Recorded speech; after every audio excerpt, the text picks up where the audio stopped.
मैं सूरजवीर सिंह, पुत्र श्री हुकम सिंह, गांव पचैंडा कला, जिला मुजफ्फरनगर, उत्तर प्रदेश।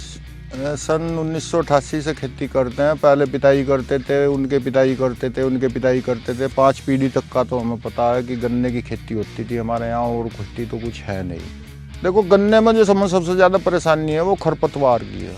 अगर हमारे गन्ने में खरपतवार ना हो तो किसान बहुत अच्छे से इस मैनेजमेंट को कर लेगा, लेकिन खरपतवार इतने आ चुके हैं कि मोथा, चौड़ी पत्ती का घास, दूब घास और संकरी पत्ती का घास, तरह तरह के खरपतवार आ गए। किसान इससे बहुत ज़्यादा परेशान हो गया। देखो, खरपतवार से शुरू में तो यही है कि इसमें टिल्लिंग नहीं हो पाती, और जब फसल टिल्लिंग नहीं करेगी, एकल हमारी रह जाएगी, ऊंचाई नहीं बढ़ पाती, क्योंकि ज़मीन में से पोषक तत्वों को खींचता है बहुत ज़्यादा। अब की बार धानुका कंपनी ने हमको एक दवाई दी, टाइजूम के नाम से है वो, और हमने उसको कराया। उन्होंने खड़े होकर हमसे वो कराई, तो उसके हमें 100% रिजल्ट मिले।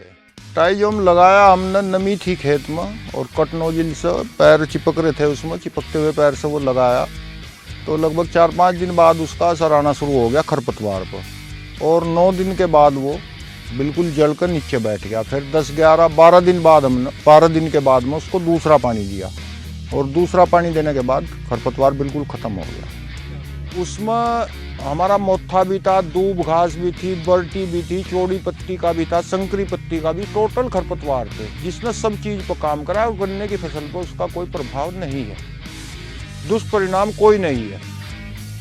लाभ तो उसका हमें यह हुआ कि उसने हमारे सभी खरपतवार ख़त्म कर दिए। पहले हमें क्या था कि मोथे के लिए हमने कुछ और लगा दिया, किसी दूसरे खरपतवार के लिए और लगा दिया, तो उसका गन्ने की फसल पर टिल्लिंग पर फर्क पड़ता, बढ़वार पर भी फर्क पड़ता था। लेकिन इस दवाई से हमारा ना टिल्लिंग पर फर्क पड़ा, ना बढ़वार पर कोई फर्क पड़ा। देखो, गवर्नमेंट की जो नीतियां हैं वो गन्ना किसान के लिए बहुत अच्छी हैं, और आने वाला भविष्य गन्ने का बहुत ही अच्छा रहने वाला है, बहुत ही अच्छा रहने वाला है। अगर इस चीज़ का अध्ययन किसान करो तो गन्ने की तरफ बहुत अच्छे से जाएगा।